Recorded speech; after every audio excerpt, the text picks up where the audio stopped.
एक क्षण भर का क्रोध,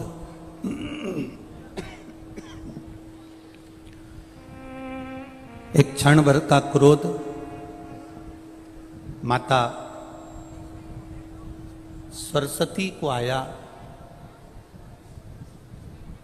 और भैरव ने अपनी भैरवी का स्मरण कराया, तो वही सरस्वती सावित्री बनकर प्रकट हो जाती है और सावित्री बनकर ब्रह्मा जी को श्रापित कर देती है। एक बात अपने जिंदगी में उतार कर रखना कि जिससे तुमने विवाह करा है, जिसके साथ तुम्हारी शादी हुई है, जिसके साथ में तुम्हारा मंगल विवाह हुआ है, जिसके साथ तुम्हारी शादी हुई है, पाणी ग्रहण संस्कार हुआ है, विवाह हुआ है,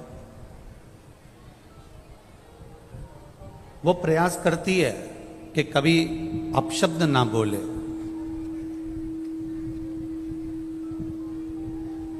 पति भी प्रयास करता है कि अपनी धर्म पत्नी को आड़ा टेढ़ा शब्द का संबोधन ना दिया जाए।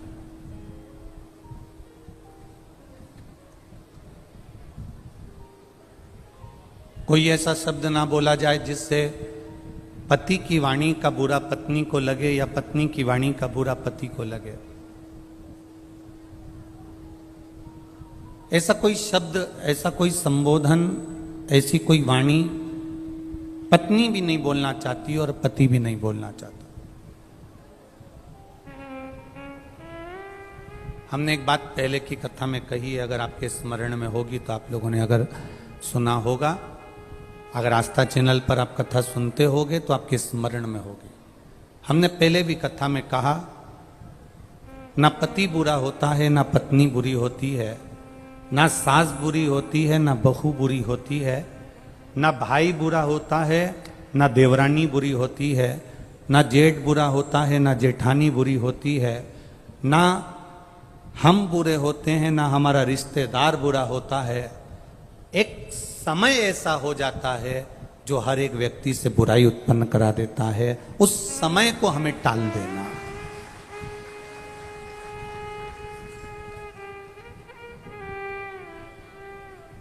सरस्वती माता कब सावित्री बन जाती हैं? कब सावित्री माता सरस्वती बन जाती हैं? कब पार्वती दुर्गा बन जाती हैं? कब पार्वती माँ काली बन जाती हैं? कब लक्ष्मी वैकुंठी बन जाती हैं? कब माता लक्ष्मी अपने आनंद सुख को देने वाली धान्य लक्ष्मी, संतान लक्ष्मी, वैभव लक्ष्मी, सिद्ध लक्ष्मी, प्रतिष्ठा लक्ष्मी बन जाती हैं? समय का कोई ठिकाना नहीं होता। व्यक्ति बुरा नहीं है, घर में आने वाली तुम्हारी बहू बुरी नहीं है। बहू कभी जिंदगी में बुरी नहीं होती। अगर बुरी होती तो वो तुम्हारे बेटे से शादी नहीं करती, पहले ही मना कर देती कि मेरे को इससे शादी नहीं करना। बुरी नहीं है, बहू बुरी नहीं है, सास बुरी नहीं है। सास अगर बुरी होती तो अपनी रकम को तुड़वाकर, अपने जेवर को तुड़वाकर बहू के लिए रकम नहीं बनवाती, बहू के लिए जेवर नहीं बनवाती। बहू बुरी नहीं है, सास बुरी नहीं है, पति बुरा नहीं है। परिस्थितियां कुछ ऐसी बन जाती हैं, कुछ समय की घड़ी, पल, क्षण, चक्र ऐसा चल जाता है जिसके कारणवश हमारे भीतर बुरा हमको नजर आने लगता है, बुरा हमको दिखने लगता है।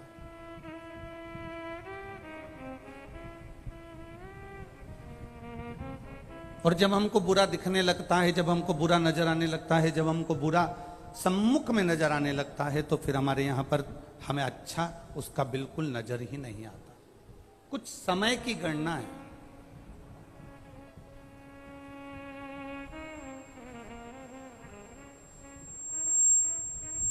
हम कर्म कर कर भूल जाते हैं, पर हमें भान नहीं हो पाता कि हमने कर्म कौन सा करा। एक प्रसंग आपने सुना होगा, एक प्रसंग अपनी जिंदगी में उतारा होगा। भगवान कृष्ण कारागार में माता देवकी और वसुदेव को छुड़ाने के लिए गए, तब भगवान कृष्ण की जो उम्र थी वो 14 वर्ष की थी। कितने वर्ष के हैं? जम के बोलो जरा। 14 वर्ष।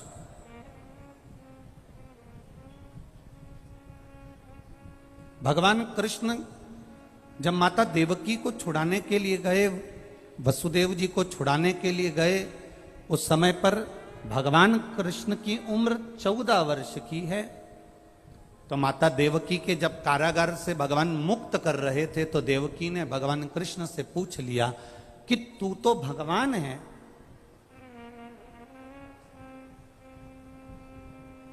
तू नारायण है, तू कृष्ण है, तू राम है, तू परमात्मा है, तू विष्णु है, तू दत्त है, और तू नारायण होकर, परमात्मा होकर मुझे छुड़ाने में तू 14 साल लगा दिए, और 14 साल के बाद तू मुझे छुड़ाने के लिए आ रहा है। कृष्ण, क्या 14 वर्ष के पहले तू मुझे छुड़ाने नहीं आ सकता था? देवकी माता ने अपने पुत्र कृष्ण से कहा कि 14 साल की तेरी आयु हो गई और 14 वर्ष के बाद तू मुझे छुड़ाने के लिए आया है। कृष्ण, क्या तू मुझे 14 साल के पहले छुड़ाने नहीं आ सकता था? भगवान कृष्ण ने कहा, मां, 14 वर्ष के पहले मैं आ जाता, पर पुराना हिसाब पूरा नहीं हो पाता। मां, जिस समय पर मैं राम बना था, उस समय पर तूने केकई बनकर मुझे 14 साल के लिए वन भेजा था, इसलिए 14 वर्ष का हिसाब आज पूरा हुआ।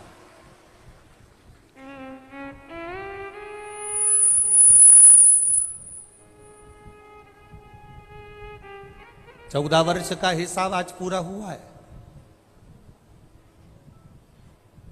तूने मुझे 14 वर्ष के लिए वन करा था, वन भेजा था। 14 वर्ष मुझे वन में रहना पड़ा, तो 14 साल तुमको कैद में रहना पड़ा।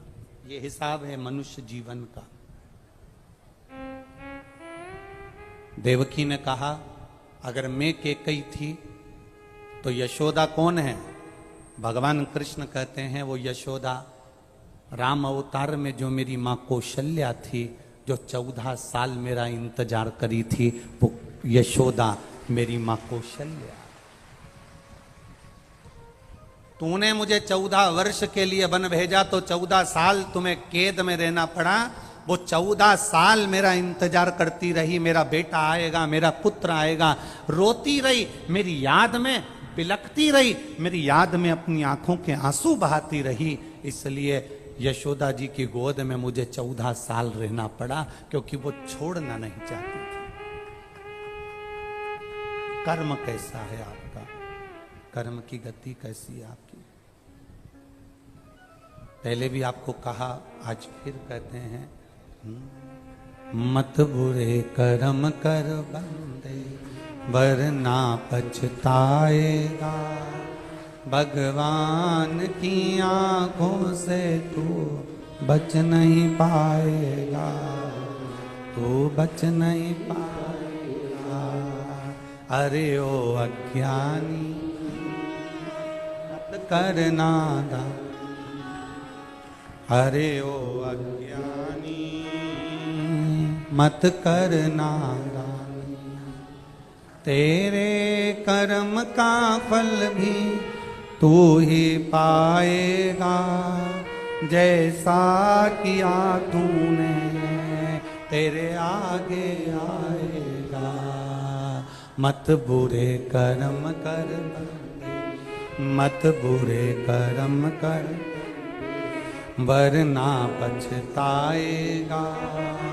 भगवान की आंखों से तू बच नहीं पाएगा, तू बच नहीं पाएगा। कोई बुरा नहीं है संसार में, ना पिता बुरा है, ना माँ बुरी है, ना पत्नी बुरी है, ना पति बुरा है, ना भाई बुरा है, ना सखा बुरा है, ना सास बुरी, ना ननन बुरी, ना बहू बुरी, कोई बुरा नहीं। हम जो अदालत में तलाक लेने के लिए जाते हैं,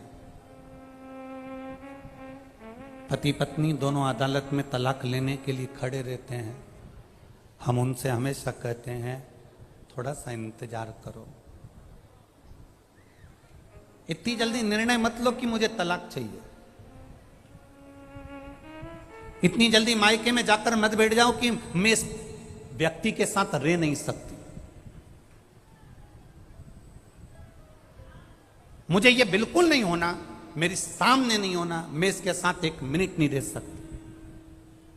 मान लो तलाक ले भी लिया, तुमने जिद पकड़कर तलाक ले लिया और मालूम पड़े तुमने दूसरी शादी कर ली, अभी तो तुमको जो भेरू मिला था उस पे कम सिंदूर चढ़ा था, अगला जो मिला पूरा सिंदूर चढ़ा हुआ मिल गया तो क्या कर लो। हमारा केवल इतना सा कहना है, तलाक का निर्णय लेने से पहले, अपने परिवार को तोड़ने से पहले, हम बेटे से भी कहेंगे और बेटी से भी कहेंगे, हम सास से भी कहेंगे और बहू से भी कहेंगे, हम पिता से भी कहेंगे और पुत्र से भी कहेंगे, हम बेटी के माता पिता से भी कहेंगे तो हम बेटे के माँ बाप से भी कहेंगे। कोई बुरा नहीं है, बुरा है हमारा समय। ये समय को थोड़ा निकल जाने दो, सब अपने आप अच्छा होते चले जाएगा। उस समय की कीमत को पहचान, हम समय की कीमत नहीं जान पा रहे, हम अपने समय को नहीं पहचान पा रहे। हम सोचते हैं कि, और देखो ये तो सीधी सीधी बातें, माताएं जब हलवाई जब भोजन बनाता है इतना बड़ा कड़ाव रखता है, बड़ा सारा कड़ाव, उसमें एक बोरी शक्कर डालता है, रवा डालता, हलवा बनाता, सीरा बनाता, उसके पास में एक पलटा होता है, बोलो होता है कि नहीं होता, वो खोचा पलटा, क्या बोलते हैं इधर इसको, पलटा। वो पलटा, उसका नाम ही पलटा है। पलटे का मतलब है कि उसको नीचे से ऊपर पलट देना, ऊपर से नीचे पलट देना। क्यों पलट देना? क्योंकि वो जले ना, अर्थात समय का इंतजार करो। किसी देवता के पास में पलटा नहीं है, पर मेरे शंकर भगवान के पास में त्रिशूल जो दिखता है वो पलटे जैसा ही है। उसका काम केवल पलटने का है, कब नीचे से ऊपर कर दे और कब ऊपर से नीचे कर दे किसी को नहीं मालूम पड़े। किसी देवता के पास में पलटा नहीं मिलेगा। तुम देख लो, भगवान विष्णु के पास में चक्र है, चक्र से क्या वो हलवा पलट सकता है, सीरा पलट सकता है? भगवान के पास में गदा है, गदा से क्या सीरा पलट सकता है? बोलते जाओ, पलट जाएगा क्या? तलवार है, तलवार से सीरा पलट जाएगा? नहीं। पर त्रिशूल एक ऐसा है जो पलटने का भी काम कर देता है। वो मेरे देवाधिदेव महादेव के पास में है, उसने अपने पास संजो कर रखा है, वो पलट देता है। भाग्य को पलटने में देरी नहीं करती, थोड़ा समय जरूर लग सकता है। आप इतनी जल्दी निर्णय मत लेना कि मैं इसके साथ नहीं रह सकती, ये मेरे साथ नहीं रह सकता, हमें एक दूसरे के साथ नहीं रहना, बस आज के बाद हम एक दूसरे का मुंह नहीं देखेंगे किसी के कहने पर, चाहे इधर वाले समझाएं चाहे उधर वाले समझाएं। मेरा बेटियों से, मेरा बेटों से निवेदन है, आपका निर्णय आपके पास में है। आपको सोचना चाहिए कि हम घर परिवार अगर छोड़कर, एक अपने माता पिता को छोड़कर इसके साथ अगर शादी करी है, थोड़ा एडजस्ट करने का प्रयास करेंगे।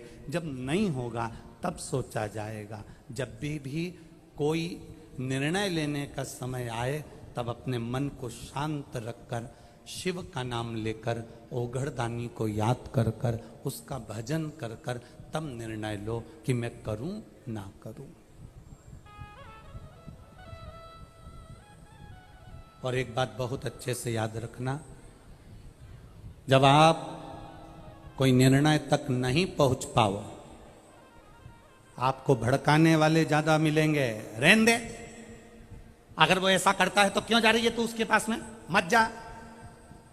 नहीं बेटी, थोड़ा एडजस्ट कर। बेटी का मां कब तक एडजस्ट करूं? हर बार गाली दे देते हैं, अपशब्द कह देते, ताना दे देते हैं, हाथ उठा दे। सुन, शांति रख। एक बार फिर अच्छा बनकर उनको अच्छा बनाने का प्रयास कर। बेटा कह दे पत्नी ऐसी है, ऐसा बोल दिया, कोई बात नहीं, थोड़ा शांति रख। हाँ, अगर अपन निर्णय नहीं ले पा रहे तो फिर किसी अपने माता पिता के सामने बैठकर फिर विचार करना कि मैं निर्णय क्या लूं। माता पिता भी सही निर्णय नहीं ले पाए तो किसी सदगुरु के पास जाना। साधारण गुरु के पास मत जाना, नहीं तो वो कह देंगे कि तुम्हारी किस्मत में तो ये पति लिखा ही नहीं था, ये शादी जबरदस्ती हो गई, पत्रिका तो मिली ही नहीं थी, रिश्ता तो होना ही नहीं था, अब हो गया उसको क्या करें। ये तो मालूम है कि ये रिश्ता नहीं होना था, गुण नहीं मिला, ये नहीं मिला, वो नहीं मिला, अब हो गया, उसका करे तो करे क्या। ये सब बात पुरानी हो गई। किसी सतगुरु के पास जाना, वो गुरु जिसने कभी किसी के संबंध को विच्छेदित नहीं हुआ, उस गुरु के पास जाना और गुरु के पास जाकर फिर बैठकर कहना। होता है कभी कभी अपना मोबाइल का फंक्शन अपने ही हाथ से गड़बड़ हो जाता है, अपने से नहीं सुधरता। सुधरता है क्या कभी कभी? तुम्हारी उम्र 75 वर्ष की हो गई, तुमने भले कितना भी कमाया हो, कितने भी लोग तुम्हारा कहना मानते हो, पर कभी कभी तुम्हारा मोबाइल 75 साल के तुम हो गए फिर भी तुम्हारा मोबाइल तुम सुधार नहीं पाते, तो क्या कहते हो? 15 साल का पोता, उसको आवाज लगाओगे, ए भानु इधर आ। हाँ दादाजी, अरे हमारा मोबाइल में ना जाने क्या हो गया, देख तो जरा। और भानु ने 15 साल का छोरा ने हाथ में मोबाइल लिया, कर पुरा के दादाजी के दिया, दादाजी चालू हो गया। दादाजी ने कहा मैं 75 साल का, मुझे मोबाइल सही करना नहीं आए और ये 15 साल का सही कर जाए। कभी कभी अपना मोबाइल अपने से ठीक नहीं होता। तुम ये मत सोचना कि तुम बहुत उम्र वाले हो गए, हमने कोई धूप में बाल सफेद नहीं करे, हमने कोई ऐसा नहीं करा, इतनी अकड़ में मत रहना कि कभी कभी 75 साल वाले का भी मोबाइल 15 साल का छोरा सही कर जाता है। वो स्मरण रखना अपने पास। कभी कभी घर के छोटे भी अच्छा निर्णय दे जाते हैं, कभी कभी घर के बच्चे भी अच्छा निर्णय दे जाते हैं।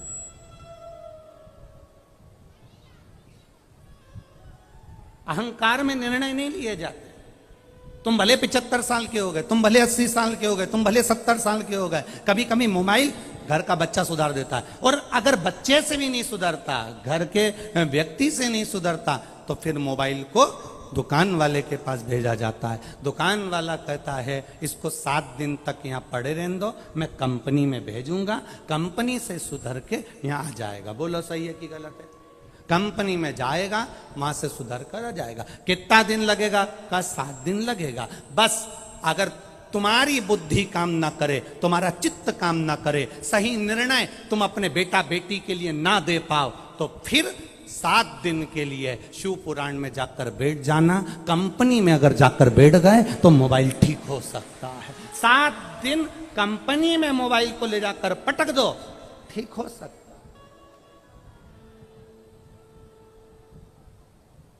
शिव पुराण मोबाइल सही करने की दुकान और पुष्कर राज कंपनी। अब 2 ही चीज एक ही जगह मिल गई तो तुम तो सुधर आए हो, फिर तो क्या सोच रहा हो? अब उसमें तुम्हारे को सोचने की जरूरत है क्या? यहाँ देखो बहुत अच्छा एक हम कहना चाहेंगे, जिन 1999 में हमने जब पहली कथा गीताबाई पारस सर ने जब करवाई थी, तो वो गीताबाई पारस सर इसी पुष्कर की रहने वाली और इन्हीं ब्राह्मण परिवारों में से थी जो हमारे सीहोर रह रही। और यहाँ कई ब्राह्मण पुरोहित परिवार ऐसे होंगे जिनकी वो रिश्तेदार भी लगती होगी। किनकी रिश्तेदार? खड़े होना जरा आप लोगों के। ये इन लोगों के रिश्ते में भी है। और कल हमारे वो पुरोहित जी हमको जो दर्शन कराने गए, उनके भी रिश्ते में है। ये एक सहज वाली बात है। तो हमारे को तो हम ये कहेंगे कि हम यहाँ कथा करने के लिए अगर आए हैं, तो हमको तो ऐसा लगता है कि हमारे परिवार में ब्रह्मा जी ने नहीं, यहाँ ब्राह्मणों ने कहीं ब्रह्मा जी से कहा होगा, तो यहाँ शंकर जी की कथा यहाँ हो रही। ये शिव तत्व है, ये शंकर की उदाहरण। पुष्करणी ब्राह्मण गीताबाई पारस सर पुष्कर की रहने वाली थी, जिन्होंने पहली कथा का स्मरण करा।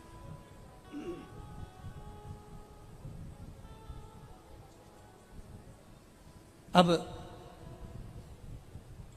थोड़ा निर्णय लेने में देरी हो, थोड़ा चलेगा।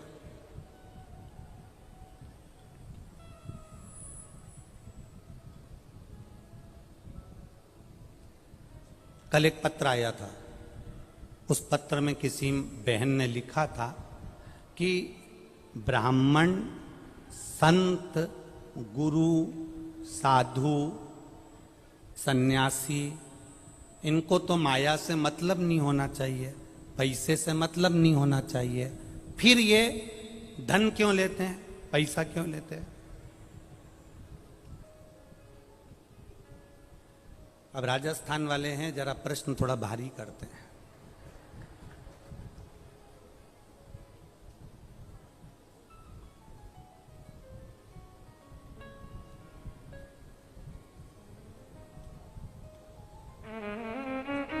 डट के तो घी खाते हैं। कौन? अरे बोलो बोलो जम के। राजस्थान के लोग डट के घी केवल खाते नहीं है, राजस्थान मारवाड़ का एक एक व्यक्ति जितना खाता नहीं है घी, उससे दुगना मेहमानों को खिला देता है। ये वो राजस्थान,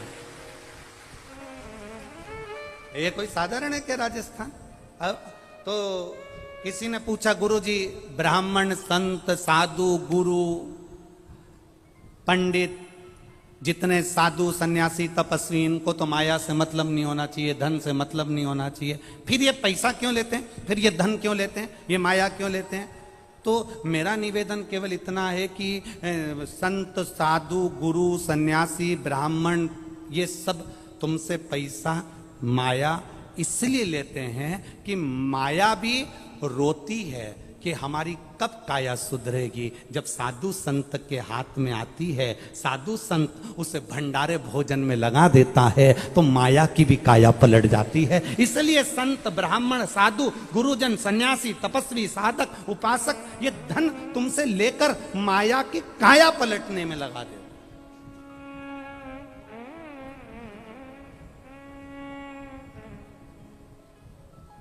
आप करो भगवान का भजन, मना नहीं, आप करो शिव का स्मरण, मना नहीं, आप करो शंकर की भक्ति, मना नहीं, पर उसमें कभी कभी ऐसा होता है कि काया पलटने के लिए एक बार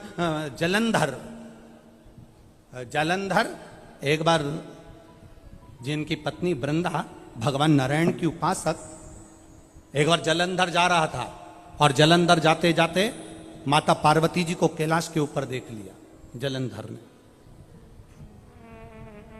अब माँ तो माँ बड़ी सुंदर, हमने पहले भी कथा में कहा, जितनी सुंदर बहू नहीं होती उससे दुगनी सुंदर सास होती है। Old is gold.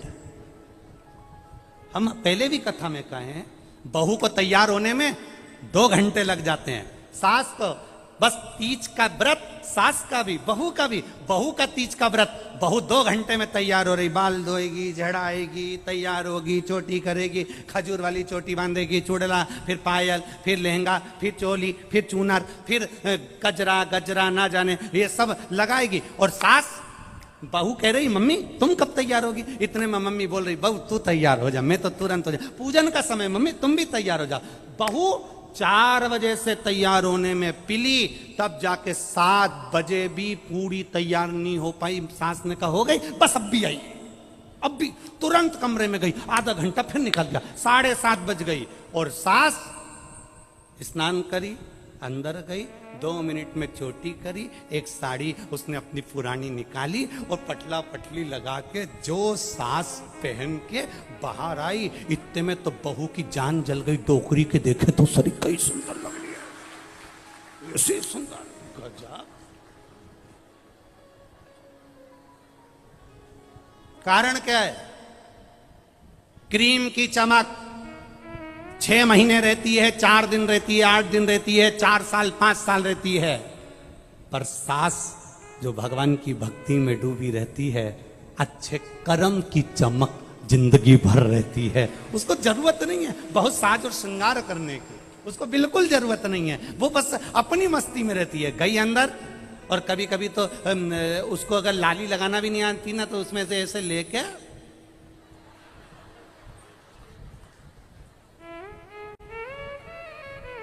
और इतने में बहू ने कह दिया मम्मी यहां पे पाउडर ज्यादा दिख रहा है, तो इतने में मुंह में से जरा सा थूक लिया। ओल्ड इज गोल्ड, उसको मतलब ही नहीं। उसकी भक्ति, उसका भजन, उसका कीर्तन, उसका मंत्र जाप, उसका स्मरण और उसका परिवार के प्रति समर्पण, केवल सास का ही नहीं, बहू जो अपने परिवार के प्रति समर्पित रहती है उसको ब्यूटी पार्लर जाने की जरूरत नहीं पड़ती, वो खुद ब्यूटी क्वीन बन जाती है, अपने आप सुंदर हो जाती है, अपने आप उसमें सुंदरता दिखती है, अपने आप। और नहीं तो कहीं कहीं की रहती है। एक पत्नी ने नई साड़ी पहनी, त्योहार का दिन था, पति से पूछा मैं कैसी लग रही हूं। अब पति ने मन में विचार करा, सुबेरे सुबेरे कौन मूड खराब करे, पर पत्नी भी इतनी जिद्दी थी, वो जब तक पति से पूछे नहीं तब तक वो काम पे जाए नहीं। तैयार होके बाल मल धो के कंगा कंगी करके बढ़िया जोरदार झुमका झुमकी पहन के साड़ी माड़ी का पल्लू इधर पिन से टच करके और पति से आके पूछी मैं कैसी लग रही हूं। पति ने कुछ नहीं बोला, पत्नी ने पति का हाथ पकड़ा, कैसी लग रही हूं। पति बोले ऐसी लग रही जैसे हरी घास में भैंस चल रही है। अब तू पूछने गई क्यों पहले तो, और पूछा है तो उसने बोल दिया, जो उसको लगा उसने बोला, ये तो अपना मन का भाव है, जो बोल दिया, जो स्मरण में आया वो बोल दिया। अब यहां जलंधर ने माता पार्वती जी को देखा, और पार्वती जी बड़ी सुंदर मां माता बड़ी सुंदर है मां।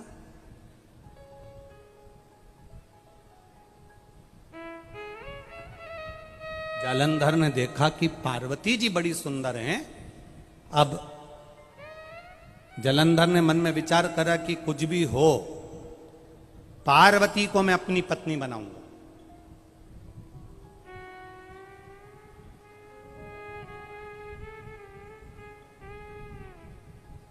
पहले एक कथा में कहा था, दूसरे की नारी, दूसरे का धन, दूसरे का मकान, दूसरे का वैभव देखकर कभी अपनी दृष्टि को गलत मत होने दो, कभी मत होने। जालंधर ने गलती कर दी और जालंधर ने देखा पार्वती जी बड़ी सुंदर है, मैं इनसे विवाह करूंगा, मैं इनसे शादी करूंगा। अब पार्वती जी तक ये खबर लेकर कौन जाए कि पार्वती जालंधर तुमसे शादी करना चाहता है, जालंधर तुमसे विवाह करना चाहता है। इस खबर को लेकर जाएगा कौन? इस सूचना को लेकर पार्वती जी तक पहुंचेगा कौन? चंद्रदेव को बुलाया, चंद्र ने मना कर दिया। इंद्रदेव को बुलाया, इंद्र ने मना कर दिया। सबको बुलाया, गरुण वरुण सब आए, परंतु सबने मना कर दिया। सूचना पहुंची ब्रह्मा जी के पास में। ब्रह्मा जी, भगवान ब्रह्मदेव के पास में सूचना पहुंची कि जालंधर पार्वती जी के पास में विवाह का प्रस्ताव भेज रहा है, ये अच्छी बात नहीं है। और ब्रह्मा जी ने पहुंचकर तुरंत जालंधर को समझाने का प्रयास करा। जालंधर, ये तुम्हारा निर्णय ठीक नहीं है। जालंधर, तुम किसी पर नारी पर अपनी दृष्टि दो। भगवान देवाधिदेव महादेव की धर्म पत्नी मां जगत जननी, मां जगत धात्री, मां दुर्गा भवानी, माता पार्वती पर तुम अपनी दृष्टि दे रहे हो, ये ठीक नहीं है। जालंधर, ये श्रेष्ठ नहीं है। ब्रह्मा जी का काम था समझाने का, समझा रहे, पर जालंधर मानने को तो तैयार हो। कभी कभी ऐसा हो जाता है, बेटी को समझाया जाए तो नहीं मानती, बेटे को समझाया जाए तो नहीं मानता, सास को समझाया जाए तुम चुप हो जाओ नहीं मानती। ससुर को समझाया जाए तुम चुप हो जाओ, नहीं मानते। भाई को समझाया जाए तुम चुप हो जाओ, नहीं मानते। फिर वही बात है, समय की घड़ी ऐसी चलती है जिस समय पर क्रोध जब उपजता है कोई मानने को तैयार नहीं होता, और जब पूरा काम बिगड़ जाता है तब सब आंख से आंसू ढालकर फिर रोते हैं, चुप बैठे रहते हैं। जलंधर को समझाया, जलंधर को समझाने का प्रयास करा, जलंधर को समझाने के लिए अग्रण्य आए। ब्रह्मा जी ने जलंधर को समझाने का प्रयास करा, ब्रह्मदेव ने जलंधर को समझाने का प्रयास किया, समझाया, नहीं माने। कोई राजी नहीं हुआ कि पार्वती जी के पास में विवाह का प्रस्ताव कौन लेकर जाएगा। केतु को बुलाया, केतु राजू नहीं हुआ। राहु को बुलाया तो राहु से जलंधर ने कहा, जब पार्वती के साथ अगर मेरा विवाह हो गया तो मेरा जो राज्य है राहु तुझे दे दूंगा। लालच आ गया, लोभ बढ़ गया, लालच बढ़ा।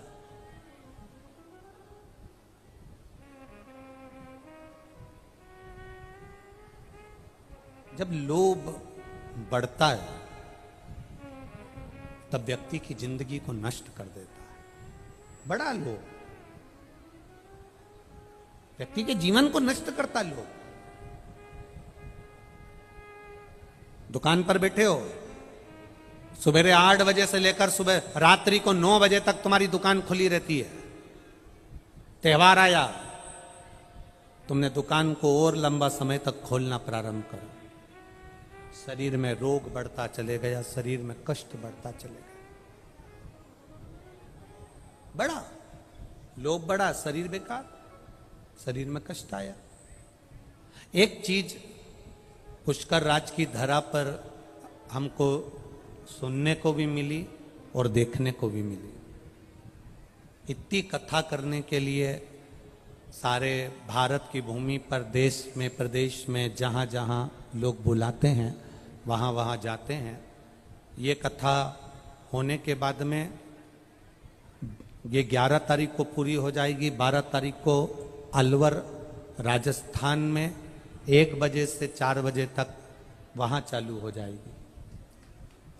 अलवर की भूमि पर चालू हो जाएगी। पर एक चीज देखने को मिली पुष्कर राज में, जब परसों के दिन पानी आया, कल रात्रि को फिर पानी आया और खूब पानी गिरा, तो बड़ा सुनकर बड़ा अच्छा लगा। जब भक्तों ने मैसेज करा सीहोर कुबेरेश्वर धाम पर, और कुबेरेश्वर धाम से आशीष जी के पास में मैसेज आया कि गुरु जी को कहना कि पुष्कर राज में जहाँ कथा चल रही है उस कथा के आसपास में जो होटलें हैं, धर्मशालाएं हैं, जैसे ही रात्रि को पानी आया तो पंडाल की व्यवस्था देखते हुए सारे होटल वालों ने अपने अपने दरवाजे खोल दिए और सबको अपने अपनी होटल में प्रवेश दे दिया।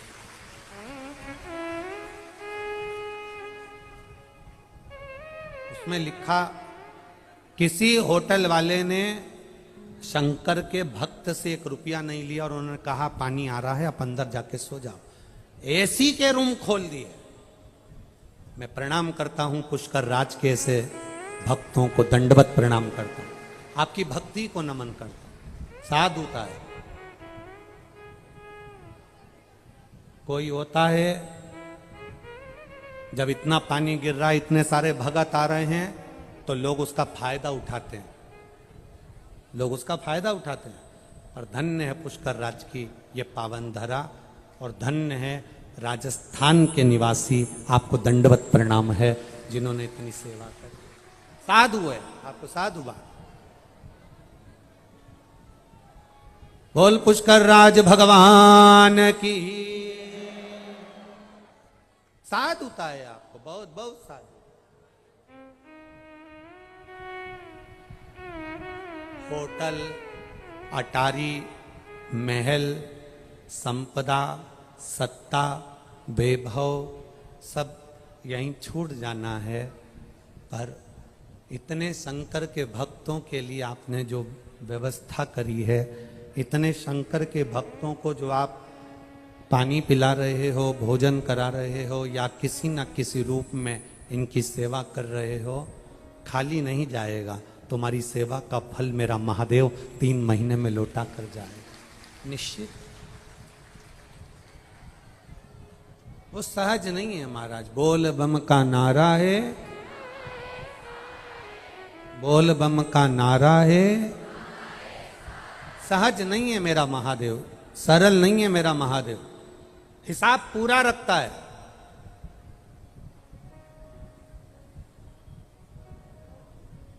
पूरा हिसाब है उसके पास। राहु के मन में लोभ जागृत हो गया।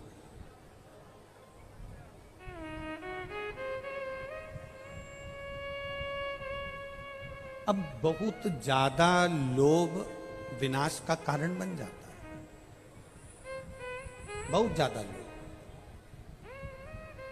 और राहु के हृदय में जब लोभ जागृत हो गया, राहु के हृदय में जब लोभ आ गया, क्योंकि जलंधर ने कहा कि राहु, अगर पार्वती से मेरी शादी हो गई, पार्वती से मेरा विवाह हो गया, तो मेरा जो राज्य है, जलंधर कह रहा है, मैं पूरा राज्य तुमको दे दूंगा।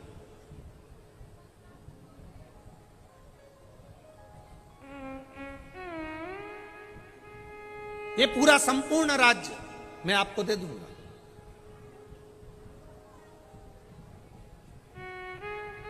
राहु ने कहा ठीक है, यदि ये संपूर्ण राज्य मुझे मिल रहा है, संपूर्ण राज्य मुझे प्राप्त हो रहा है, ये संपूर्ण राज्य अगर मुझे मिल रहा है, तो मुझे विवाह का प्रस्ताव ले जाने में क्या दिक्कत है? मैं विवाह का प्रस्ताव ले जाता हूं।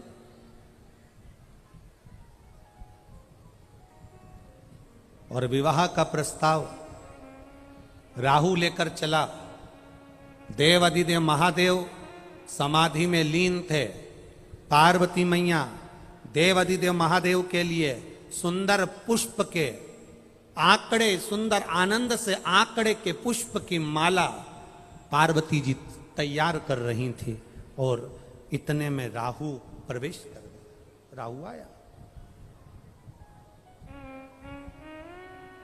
और राहु ने कहा, पार्वती जी, जलंधर आपको बहुत ज्यादा स्नेह करते हैं, जलंधर आपको बहुत ज्यादा प्रेम करते हैं।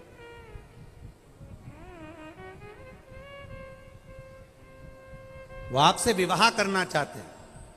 जैसे ही राहु ने कहा कि जलंधर आपसे विवाह करना चाहते हैं, सुनते से पार्वती जी को क्रोध नहीं आया, महादेव जी को क्रोध आ गया। पार्वती को क्रोध क्यों नहीं आया? उसका एक कारण है कि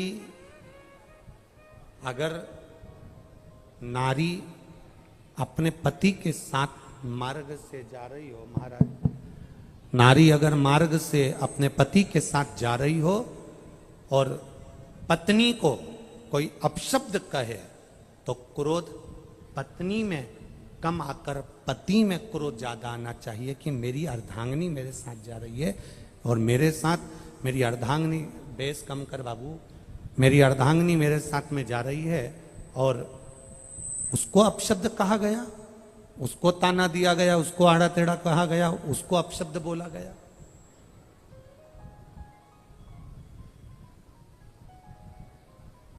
पहले तो एक हिम्मत बांधो।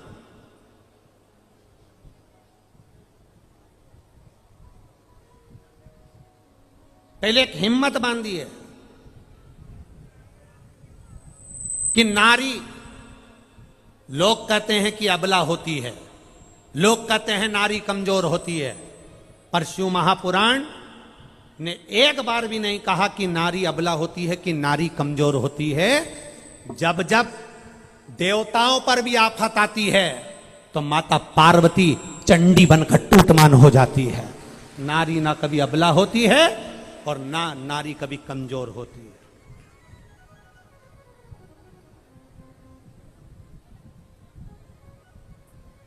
ये दुनिया के लोगों ने एक कह दिया नारी कमजोर है। नारी काहे की कमजोर है? किस बात से कमजोर है नारी? हमने पहले भी कथा में कहा, कोई विधर्मी आपको निगाह उठाकर नहीं देख सकता। अगर आप स्वयं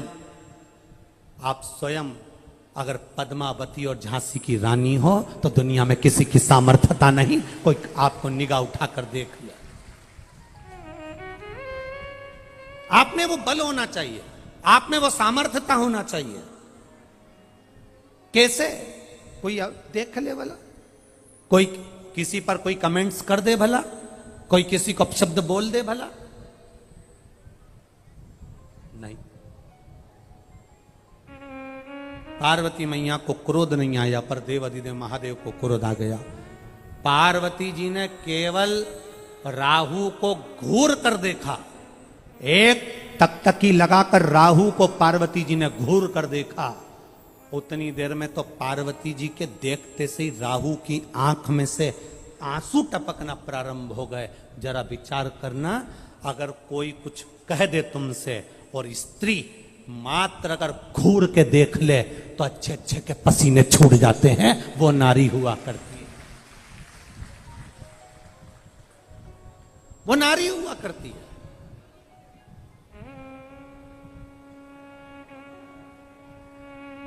कभी कभी बड़े एक बहुत विचित्र बात है, बहुत थोड़ा ध्यान देना हो। हमारी बात का लोग थोड़ी गलत जगह लेकर चले जाते हैं, परंतु उम्मीद है कि जितने शंकर के श्रोता हैं वो वाणी को समझते हैं, उस बात को वो ध्यान करते हैं। एक पहले ऐसा नियम था, बहुत पहले की बात है, बहुत पहले की बात है। पहले ऐसा नियम था, पति मर जाता था तो पत्नी ऐसा हाथ जोड़कर अर्थी के पीछे पीछे चलती थी और पति के साथ, बोलो बोलो जम के बोलो, सती हो जाती थी। था कि नहीं था ऐसा नियम? पहले ऐसा नियम था।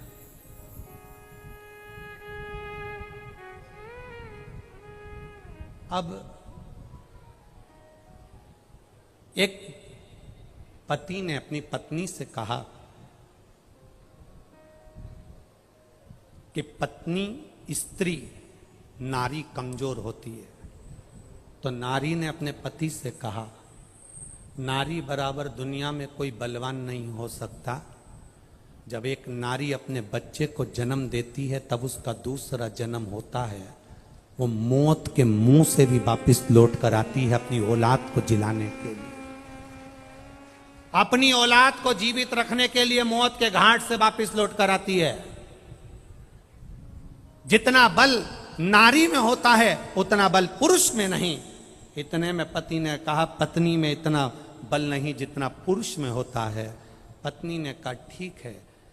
जब पति प्राण छोड़ता है, मरता है, तो जलती हुई चिता में जिंदा नारी बैठती है, उसमें उतना बल होता है।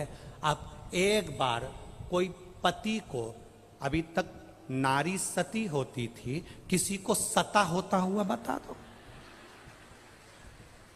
कोई एक ढूंढ कर लेकर आओ जो सता हो गया, एक नहीं मिलेगा। नारी में बल होता था। पति को अर्थी पर, चिता पर लेकर गोदी में बैठ जाती थी, लाल चूनर ओढ़कर, पूरा श्रृंगार कर कर पूरा गांव देखता था। और नारी की बलता यह होती थी कि वो सती हो जा। पर अब तुम कह रहे हो कि तुम इतने बलवान हो, तो पत्नी मरे तो सता क्यों नहीं हो गए? एक बलवता दिखाओ।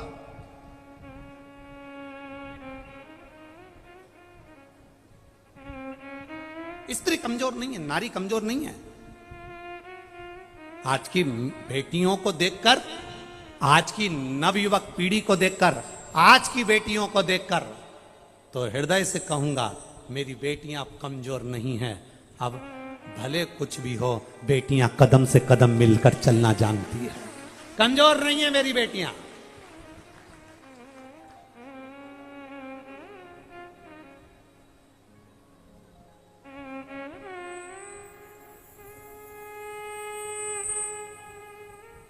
कदम से कदम मिलाकर चलना जानती है।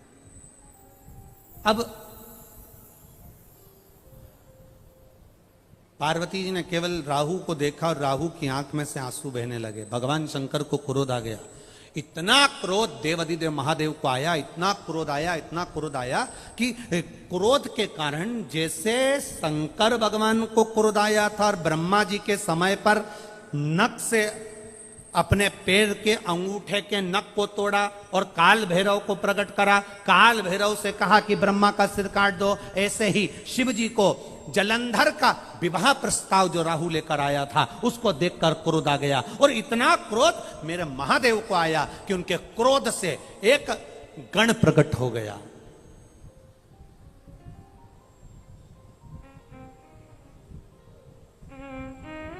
एक गण प्रकट हो गया जिसका नाम था कीर्तिमुख। क्या नाम है? कीर्तिमुख। एक गण प्रकट हुआ। गण ने पूछा मैं कौन? शंकर भगवान कहते हैं जैसे मैंने काल भैरव को प्रकट करा था, तू किसी भैरव से कम नहीं है, तू किसी भैरव से कम नहीं है।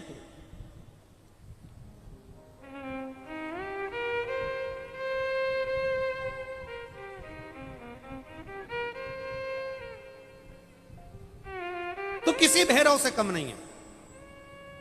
जा, मेरे प्रकट होने का कारण क्या है? शंकर भगवान ने कहा राहु को खजा, जा इस राहु को खा ले।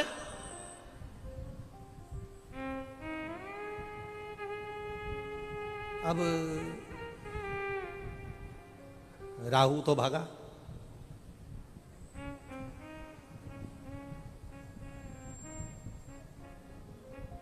ये जो शादी के बीच में जो होते हैं ना, लड़का लड़की के बीच में जो होते हैं, रिश्तेदारों के बीच में जो होते हैं, थोड़ा सा भी संबंध खराब होता है ना तो सबसे वाले बीच में जो रहते हैं सबसे पहले भागते।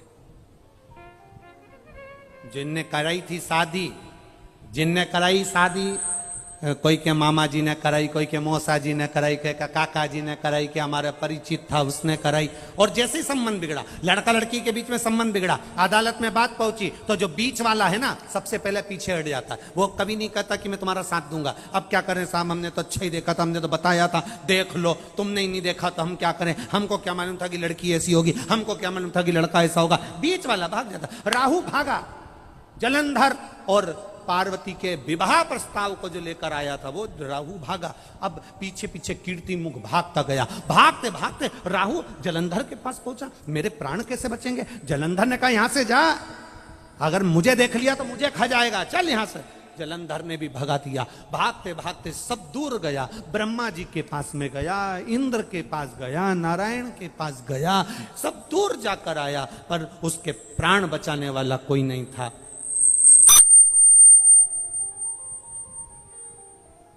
उसके प्राण बचाने वाला कोई नहीं था। भागते भागते भागते भागते आखिरी में उसने देख लिया कि कोई प्राण नहीं बचा रहा। तब शंकर जी के एक शिवालय में जाकर बैठ गया। हाथ में जल का पात्र भरने के लिए पात्र भी नहीं था, हाथ की अंजलि में सरोवर के जल को भरा। हाथ की अंजलि से भी जल नीचे गिरने लगा। अपने तन का वस्त्र लेकर उसको जल में भिगोकर देवाधिदेव महादेव को चढ़ाकर उनको प्रसन्न कर रहा था। तब शिव जी प्रसन्न हो गए, क्योंकि भोला तो भोला है। श्राप दिया था, मारने के लिए आतुर हुए थे। इतने में शंकर जी ने कहा बोल राहु क्या चाहिए? राहु कहता है कीर्तिमुख से बचा लीजिए, वो मुझे खा जाएगा, प्रभु रक्षा करिए। शंकर जी ने राहु को अपने जटा में छुपा लिया। जटा में छुपाया। जब जटा में छुपाया इतनी देर में कीर्तिमुख आया। कीर्तिमुख ने कहा भोलेनाथ राहु तुम्हारी जटा में छुपा है, उसको मुझे खाना है, बाहर निकालो। शंकर भगवान कहते हैं अब उसे मत खा, मुझे प्रकट करा था राहु को खाने के लिए, भूख लग रही है, मैं किसको खाऊं? शंकर भगवान ने कहा तू मेरा गण है, एक काम कर, भूख लग रही है, तू अपने आप को खा जा। कीर्तिमुख ने अपने हाथ पांव शरीर खाना चालू कर दिया। खाते खाते कीर्ति मुख पूरे शरीर को खा गया, केवल मुख बचा।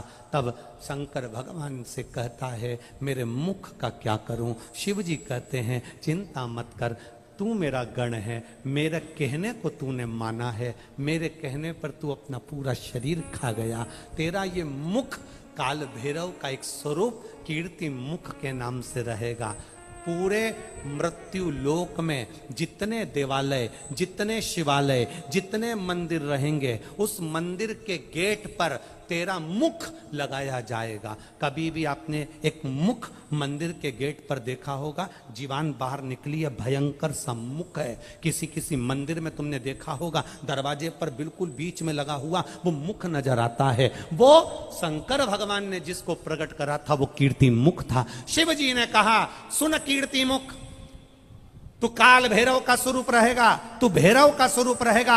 मंदिर में, देवालय में, शिवालय में दरवाजे पर तू बैठा रहेगा, चौखट पर तू बैठा रहेगा। जो शिवालय के अंदर जल चढ़ाने के लिए प्रवेश करेगा उसके अंदर जितना दुख होगा, जितनी तकलीफ होगी, जितना कष्ट होगा, जितनी बीमारी होगी, जितना रोग होगा, जो शंकर के मंदिर में एक लोटा जल लेकर प्रवेश करेगा, भरे हुए पात्र को जब तू देखेगा तेरी दृष्टि उस पात्र पर पड़ेगी, और जो अंदर प्रवेश करेगा उसको कितनी भी बड़ी बीमारी हो उसको तुझे खा जाना है, उस बीमारी को तुझे निगल जाना है। बस कीर्ति मुख का काम इतना है कि जल चढ़ाने वाले के दुख को, जल चढ़ाने वाले की तकलीफ को, जल चढ़ाने वाले की बीमारी को कीर्ति मुख उसको निगल जाता है, कीर्ति मुख उसको खा जाता है, उस बीमारी को समाप्त कर दे।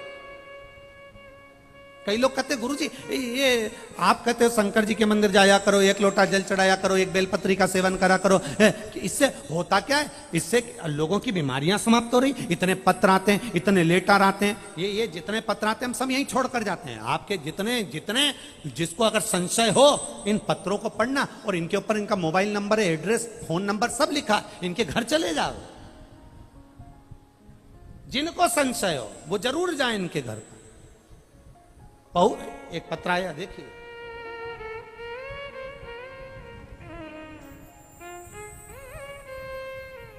गुरुजी मैं बबलू कंवर निवासी परबतसर जिला नागौर की रहने वाली हूं। कहीं बैठी हो तो हाथ हिला सकती हैं।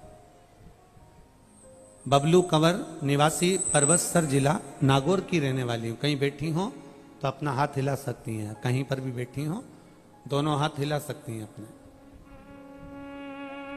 कहीं दिखे तो हाथ ऐसा जरूर हिलाएं एक बार। मैं बबलू कंवर निवासी परबतसर जिला नागौर की रहने वाली। पिछली सालासर कथा में आप राजस्थान के सालासर में आए थे। आप कहते हो पंडाल में बैठकर कथा सुनते समय जो मांगते हो वो मिलता है।